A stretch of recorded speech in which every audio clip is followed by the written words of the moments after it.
Bonjour à tous et bienvenue pour ce nouvel épisode de Caillou News, votre émission d'actualité hebdomadaire du monde de l'escalade. Et aujourd'hui, nous sommes à 15 jours à peu près du lancement des championnats du monde de Berne 2023, le grand rendez-vous de cette année d'escalade compétitive. Alors je ne vous en ai pas encore beaucoup parlé sur la chaîne et on va encore attendre un petit peu pour préserver le suspense d'une vidéo qui sortira dès la semaine prochaine sur la chaîne.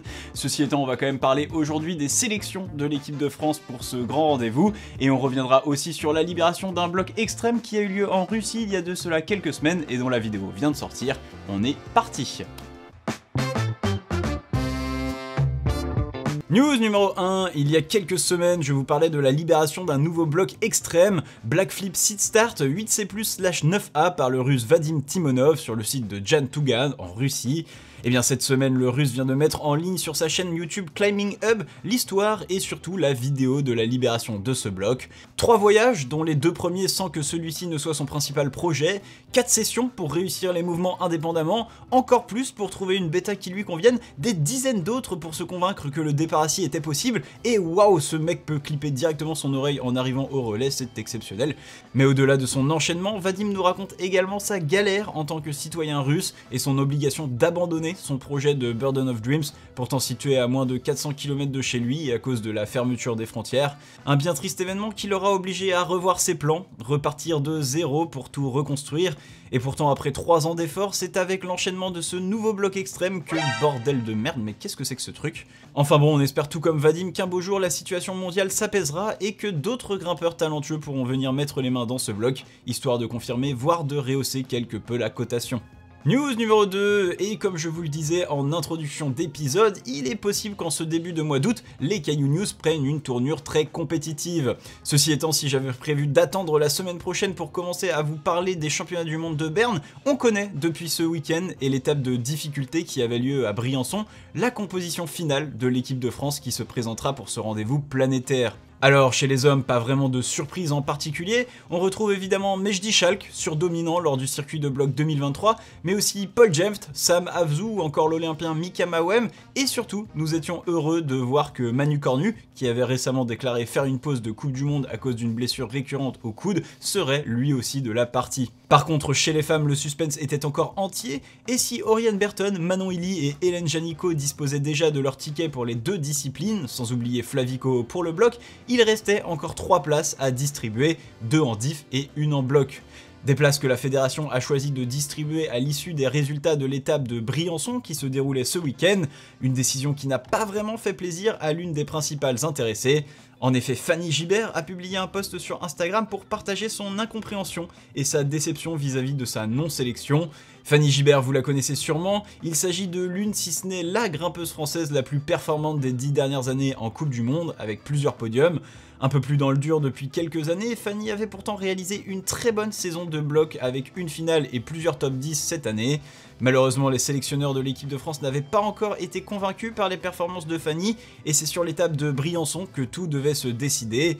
Or, celle-ci finira derrière sa compatriote Zelia Havzu, elle aussi en lice pour récupérer cette place en bloc. Un gros coup dur pour la Française qui prend un énorme détour pour la qualification aux Jeux Olympiques, elle qui était déjà passée à côté de la qualification pour Tokyo 2020 après l'annulation des championnats d'Europe la même année à cause du Covid et l'attribution du quota restant à sa compatriote Anouk Jobert. Bref, en tout cas, on espère que cette histoire ne pèsera pas trop sur sa conscience pour la suite de l'année et que le choix de la sélection paiera pour nos Français à Berne. En tout cas, c'est tout ce qu'on leur souhaite.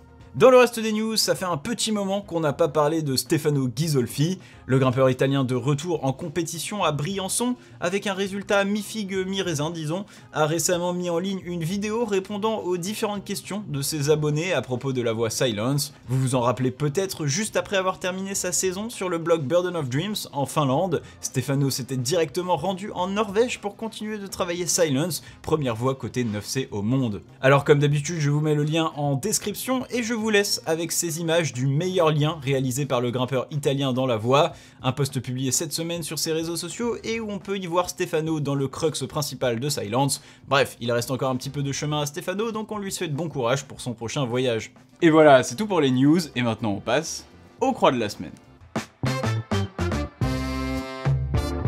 Et pour commencer cette chaude semaine, quoi de mieux que la fraîcheur de la Bavière sur le site du Frankenjura pour l'enchaînement de Sever the Wicked, 9A par Peppa Sindel. Le Tchèque de 15 ans avait déjà essayé la ligne l'an passé, mais était trop petit et pas assez fort pour passer le padblock de départ. Quelques mois plus tard et avec 5 cm de plus, il ne lui aura fallu que 5 jours et 16 essais pour vaincre la voie, une jolie croix qui laisse rêveur sur l'avenir du grimpeur. Bien plus au sud maintenant, c'est non loin du Cap en Afrique du Sud sur le secteur de Rocklands que Piotr Szab enchaîne Monkey Wedding 8C.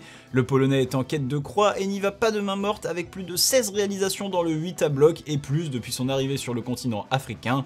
Il ajoute aussi à son palmarès le flash de Moonshadow 8B, mais pour continuer sur Monkey Wedding, c'est le premier 8C du grimpeur en seulement 4 sessions pour tenir une réglette et placer correctement son talon dans le crux du bloc. Une très belle première partie de saison qui, on l'espère, n'est que le prémisse de plus belles croix. Et les jeunes sont encore à l'honneur cette semaine en Italie, cette fois-ci sur le mythique secteur d'Arco et l'enchaînement de Thunder Ribs 9A par Andrea Celleris. Le jeune italien de 14 ans qui avait déjà enchaîné Puro Dreaming Plus 9A+, en novembre dernier est revenu sur le secteur pour s'essayer à Underground 9A, mais la chaleur du moment l'aura plutôt orienté sur une voie plus ombragée, une voie d'endurance avec un gros pas de bloc dans la dernière partie qui finit sur un mauvais bidois. Le grimpeur ajoute donc une belle croix à son carnet, grimpeur mais aussi skieur, champion d'Italie de slalom dans sa catégorie, on le rappelle, on n'est pas tous foutus pareil. Et si je devais faire une liste des meilleurs duos de l'émission, je dirais que la voix Condé de Choc et Jeune Français serait plutôt pas mal placée. Cette semaine, la voix la plus enchaînée du 9e degré de l'été vient de retomber sous les assauts de Jules Marchalan. Enfin je dis assaut, mais c'est à la séance que Jules aura réussi à enchaîner la voix, sa 5e dans le niveau, en attendant selon lui Punt X, autre voix côté 9A plus proche de chez lui.